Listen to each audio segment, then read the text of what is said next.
Welcome to the Blind Justice Podcast, where you discover the insider secrets of injury and accident cases, and all of your law questions get answered. Now, here's your host, Chicago injury lawyer, Scott DeSalvo.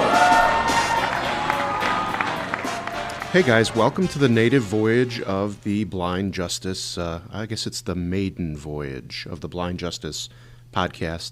I'm a personal injury lawyer, Scott DeSalvo, and probably a lot of the people listening here are already pretty familiar with me. If not, you can, learn more about me on YouTube. Just go to YouTube and type in my name, Scott DeSalvo, or you can always call my office for a free consultation. The people who are familiar with me probably have a pretty good idea of who I am and what I'm all about. I'm one of these lawyers who really likes people who have questions about injury law to have information about them.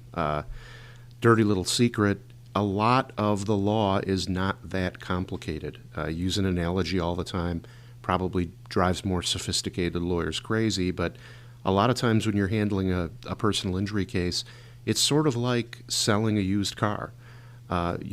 People bring a case to me and it's my job to polish and shine and clean the case up, organize it, and do the best we can by way of settlement or trial. And the insurance company or the person who caused the injury wants to get that car cheap, and we want as much as we can for it. Those are the fundamentals of every kind of injury case. And because those are the fundamentals, I feel like everybody, should be able to understand the basics of what's going on in their case.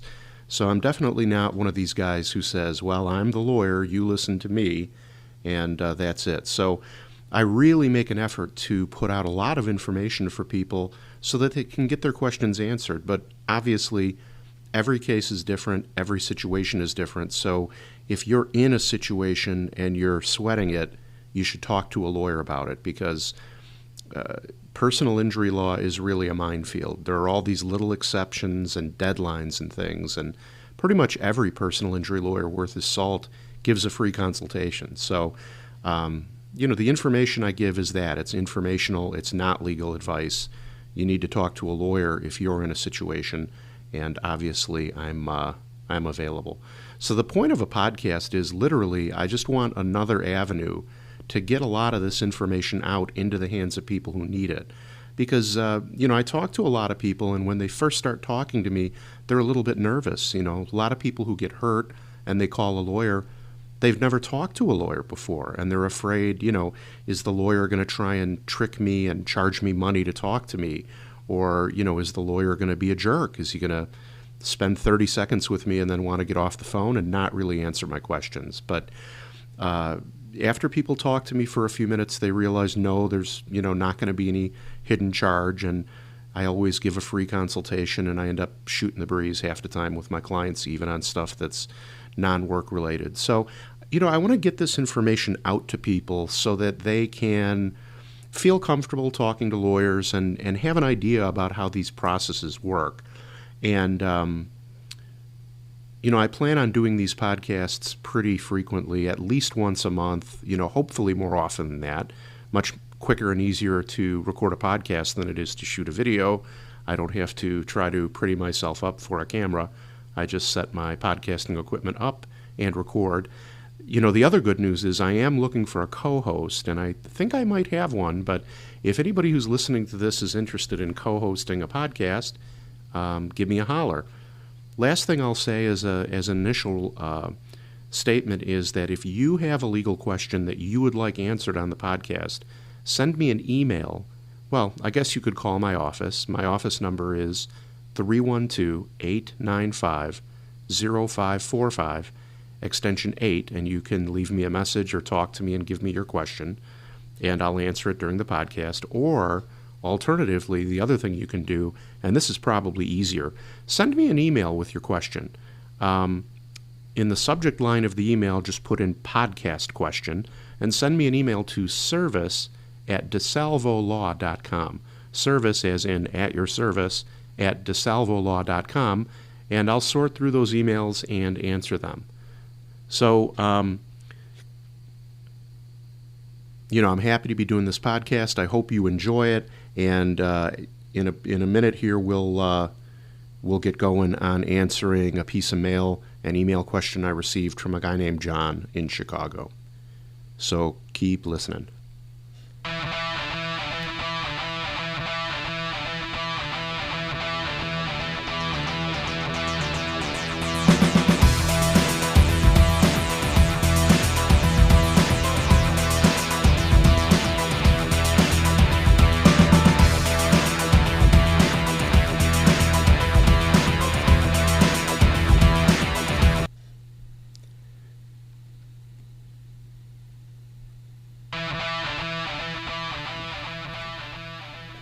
Okay, so welcome back. So here's John's question. Where is it here? All right, I've got it. I was recently in a car accident. I don't want to call a lawyer because I am not ready to hire one. What should I be looking out for? I don't want to do anything that will hurt my case. Well, thanks for the question, John. And you know, people who watch my YouTube channels, I've definitely got a bunch of videos on YouTube that talk about different kinds of cases, but I've boiled down personal injury cases into just a certain amount of things that you have to do or be mindful of in any kind of personal injury case. I guess I should start at the beginning. You know, there is a big division between a work injury or a workers' comp case and a personal injury case. So if you're injured on the job, Illinois law says you have to file a workers' comp case. And a workers' comp case means you've got to file it at the commission, and it's completely different rules. We'll talk about workers' comp cases in a different podcast, but today I want to focus on personal injury cases. Personal injury cases go to regular court with a judge and jury, and those are most of the kinds of cases I handle, although I do handle personal workers' comp as well. But with the PI cases, here's what you have to remember. A PI case, personal injury case, is any kind of injury caused by somebody else. So a personal injury case that we're about to talk about, it applies to a car accident, a nursing home injury, a medical malpractice case, a slip and fall, a fall on property, anything like that, any kind of injury that is the fault of somebody else is considered a personal injury case. So here are some of the things that you need to do if you have had that sort of situation, car accident, any of that. And this is kind of directly in response to John's question. The first thing you have to do if you've had a personal injury is you've got to make a report. Now, if it's a car crash case, obviously that's a police report. But let's say you fall at Jewel or a grocery store or at a restaurant. You need to report it, and you want to get some sort of written documentation. Why is that important? Because whether it's a police report or whether a report for a fall at a store, you want a piece of paper, some documentation that proves you were there, you fell, you reported it right away. That's important because these insurance companies defend the cases sometimes on the basis of saying, hey, it never happened. We don't ever have any record of that actually occurring. And then they go in front of a jury and say, hey, the accident never happened. This person's scamming for money, when clearly they're not. So always make a report. If it's a police report in a car crash case, fantastic. If it happens at a business, almost all businesses have incident reports or incident or occurrence reports. And so make sure that you report it to management and get one of those reports done, okay? The next thing you want to do, no matter what kind of personal injury case, is get witnesses. So same deal, car crash. If there are some independent witnesses at the scene of the crash who can corroborate what happened, absolutely, you need those people. An independent witness in a case like that is like the gold standard. They're not asking for money. They're not related to you. They're just coming into court to say what they saw, and what they saw means the other guy caused the crash. That's fantastic. So one witness is great. 3 or 4 witnesses are even better. And that goes for damages too. Something I've been doing, I spend a lot of time and money improving my skills as a trial lawyer, and it actually helps me settle cases too. But what I've started doing is I get damages witnesses for people. So You could put your client up on the witness stand to say, hey, my back hurts really bad. But if you get, 3-4 people who know the guy before he hurt his back and after, they can come in and sort of explain the changes in the guy that they see. Really has a lot of credibility. So witnesses are fantastic. The next thing I would say is absolutely, if you're in any pain after a crash, after some sort of personal injury, absolutely you gotta go see a doctor. Even if you get better in a week without any further treatment, documenting the crash and then getting in and documenting that you're in pain immediately after the crash, super important. I always tell people, like, you get one life and one body, right? One body.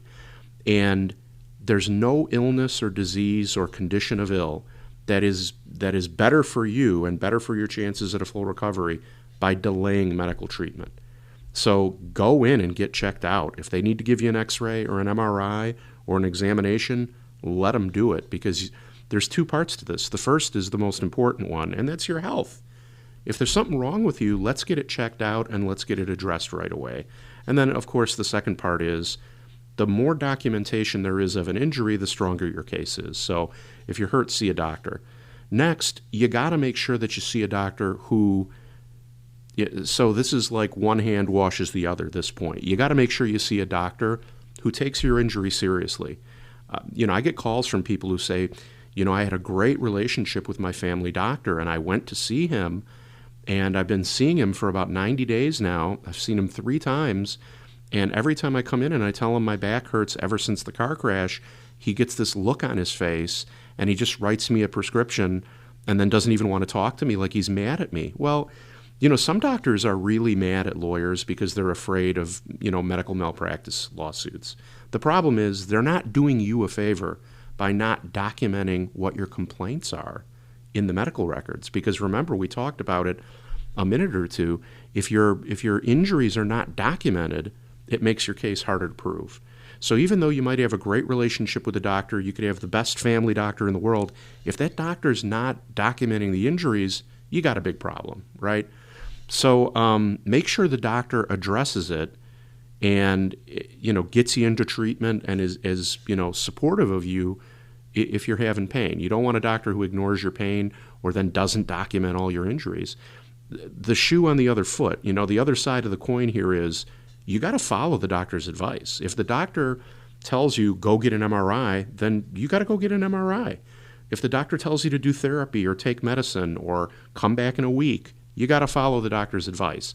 Insurance companies love it when people don't follow the doctor's advice because it's a built-in defense. You're going to be in front of a jury saying, yeah, my back is horrible, it's never the same, and then the defense is going to get up, call your own doctor as a witness, and say, well, doctor, you ordered this. Isn't that true? Correct.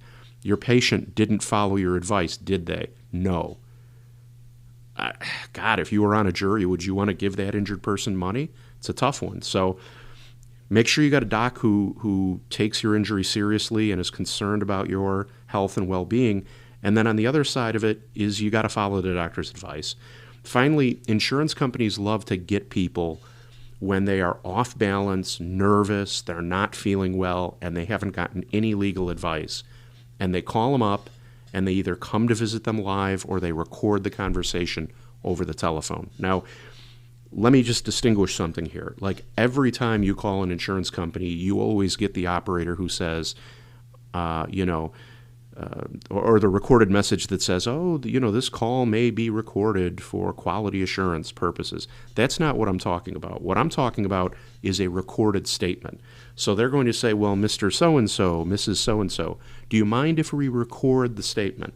We're going to turn on the tape recorder now.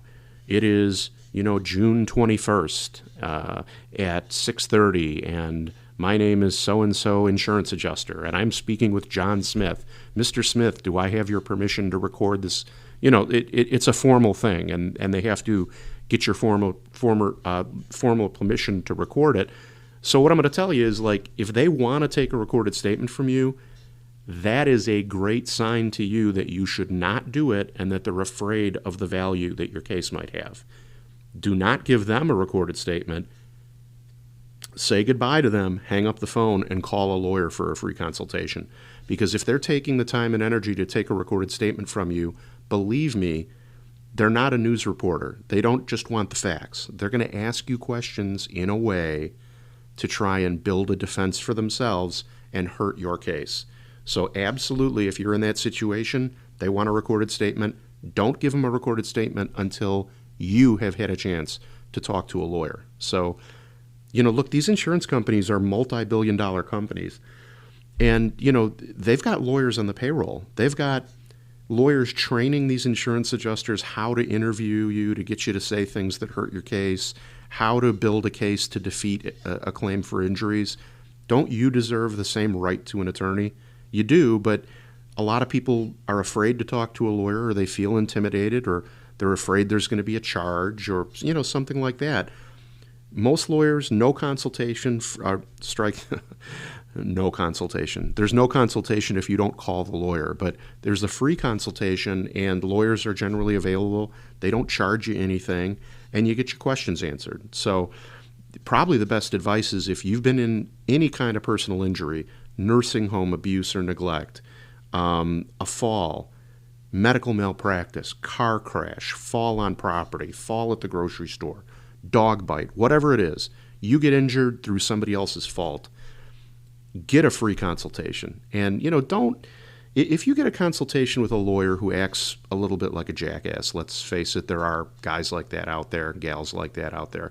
If you get a bad vibe off a lawyer, thank them for their time, hang up the phone, talk to a lawyer who you're cool with. You should be able to have like a realistic human conversation with a person, not feel like you're being interrogated by the person who's ultimately going to be representing you in the case. So, that's basically my answers. To distill down, obviously, everything I know in my almost 20 years of doing this into a short answer on what to do and what to be concerned with if you've been involved in a personal injury situation. It's hard to distill it down, but those things really are the key things that I've identified that are things you need to know in every sort of case. You can again find me. You can find my website for more information. It's www.desalvolaw.com. You can call me or email me if you have any questions. Obviously, I've got dozens and dozens of injury videos on YouTube if you'd like to take a look at them before you give me a call. But I also want to mention, in wrapping up here, because I see we've gone for almost 20 minutes, but hopefully when I get a co-host in here, it's not just going to be me sitting on the podcast talking to you. As passionate as I am about all this stuff, I know it gets boring. I'm very sensitive to the idea of, lawyer jokes and lawyers are boring. I mean, God knows I could talk about this stuff all day, every day, and I do. I just don't want to bore you. So hopefully I'll get an entertaining co-host. There'll be some back and forth. We'll talk about legal stories in the news, and there'll be some more back and forth. Make the podcast more interesting for you. And, the goal here is not just to entertain you and inform you, but to give you the information and, give my listeners the information they need, but not to put them to sleep. And frankly, putting me in a room with a microphone in front of me, as entertaining as I would like to think I am, I'm a lawyer, so you got that critical blind spot. So hopefully I can get my co-host in here pretty soon, and we'll get some more interesting podcasts going for you. But hey, thanks for listening. Have a great week and take care.